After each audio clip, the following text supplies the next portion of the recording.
शांति, समृद्धि और विकास के लिए एक महत्वपूर्ण प्लेटफॉर्म के रूप में उभरा है। इस क्षेत्र के साथ भारत के हजारों वर्ष पुराने सांस्कृतिक और पीपल टू पीपल संबंध हमारी साझा विरासत का जीवंत प्रमाण है।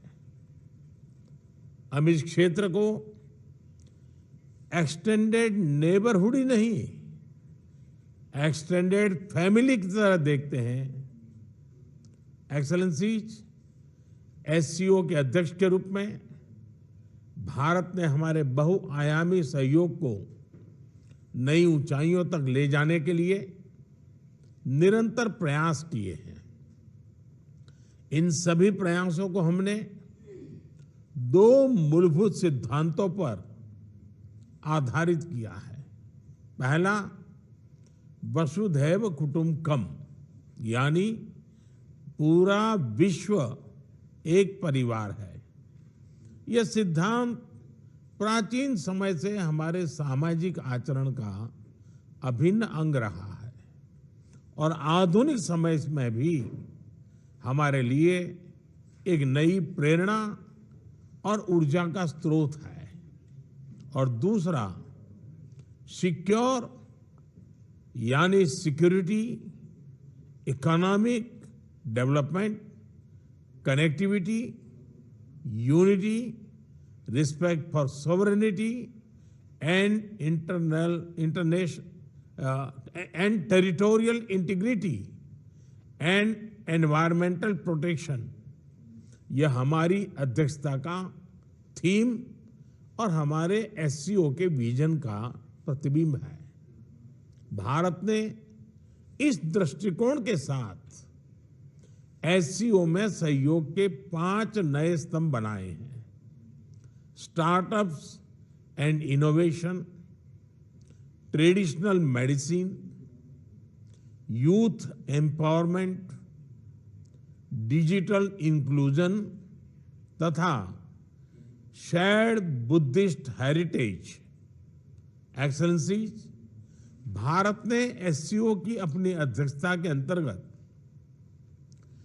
140 से अधिक कार्यक्रमों और सम्मेलनों और बैठकों की मेजबानी की।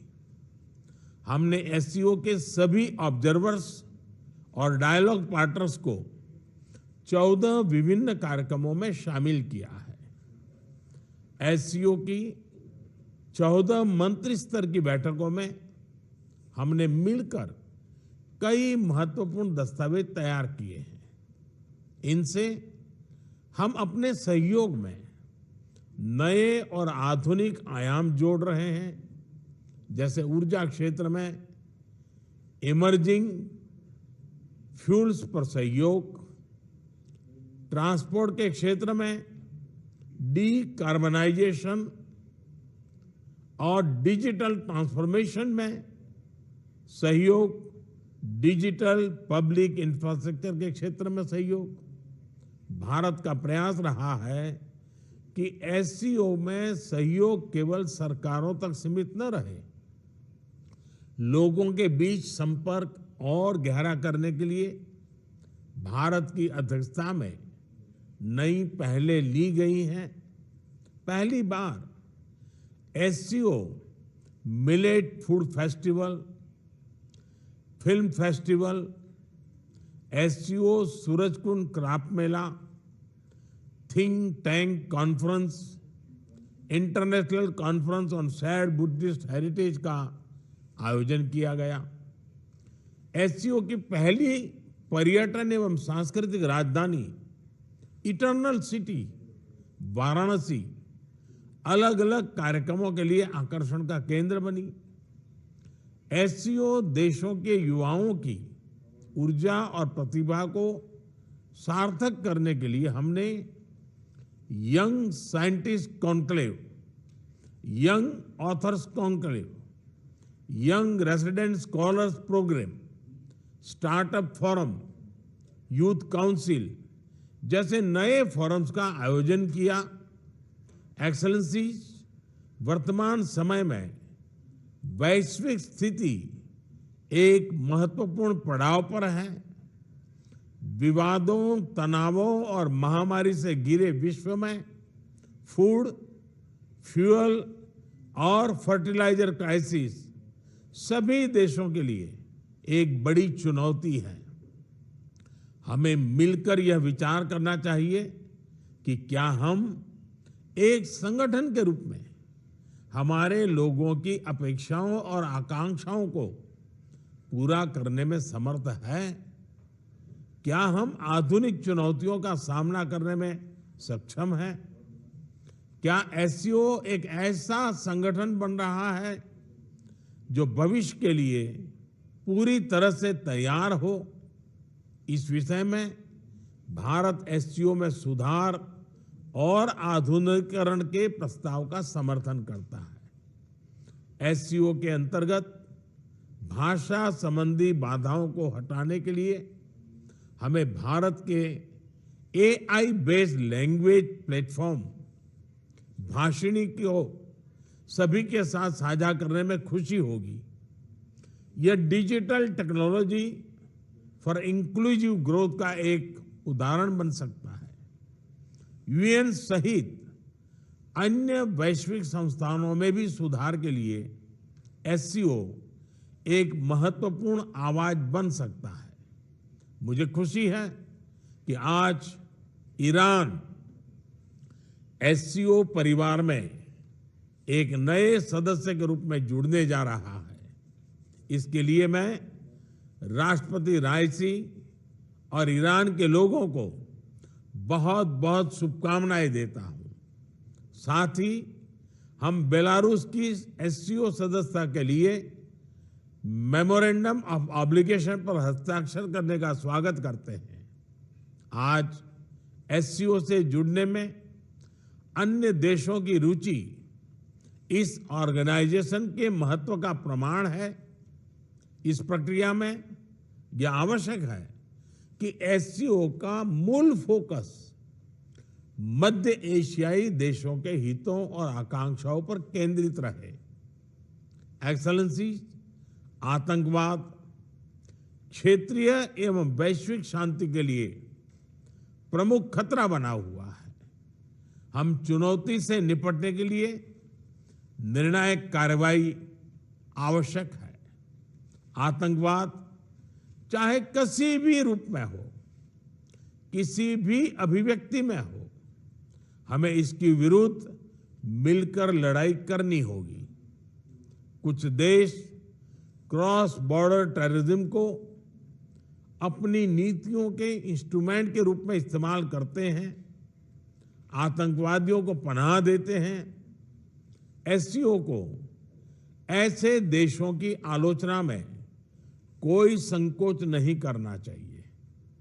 ऐसे गंभीर विषय पर दोहरे मापदंड के लिए कोई स्थान नहीं होना चाहिए। टेरर फाइनेंसिंग से निपटने के लिए हमें भी आपसी सहयोग बढ़ाना चाहिए।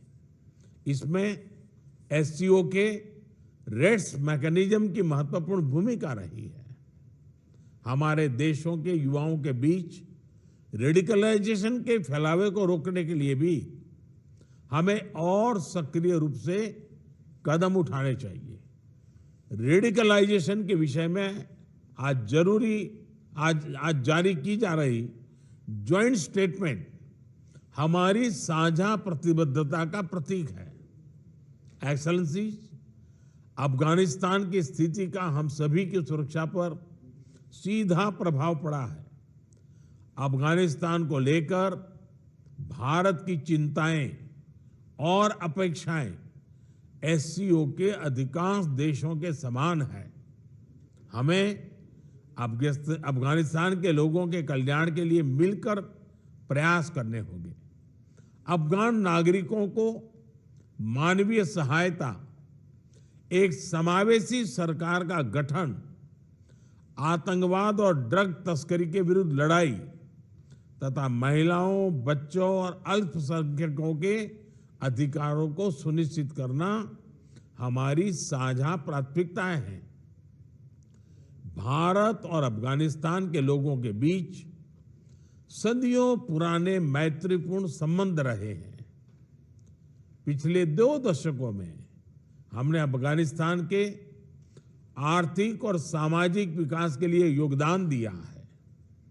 2021 के घटनाक्रम के बाद भी हम मानवीय सहायता भेजते रहे हैं। यह आवश्यक है कि अफगानिस्तान की भूमि पड़ोसी देशों में अस्थिरता फैलाने या एक्सट्रीमिस्ट विचारधाराओं को प्रोत्साहित करने के लिए उपयोग न की जाए। एक्सेलेंसी, किसी भी क्षेत्र की प्रगति के लिए मजबूत कनेक्टिविटी का होना बहुत ही आवश्यक है। बेहतर कनेक्टिविटी आपसी व्यापार ही नहीं, आपसी विश्वास भी बढ़ाती है। किंतु इन प्रयासों में एससीओ चार्टर के मूल सिद्धांतों, विशेष रूप से सदस्य देशों की संप्रभुता और क्षेत्रीय अखंडता का सम्मान करना बहुत ही आवश्यक है। ईरान की एससीओ सदस्यता के बाद हम चाबहार पोर्ट के बेहतर उपयोग के लिए काम कर सकते हैं। मध्य एशिया के लैंडलॉक्ड देशों के लिए international north south transport corridor Indian ocean तक पहुंचने का एक सुरक्षित और सुगम रास्ता बन सकता है। हमें इसका पूरा पोटेंशियल रियलाइज करना चाहिए।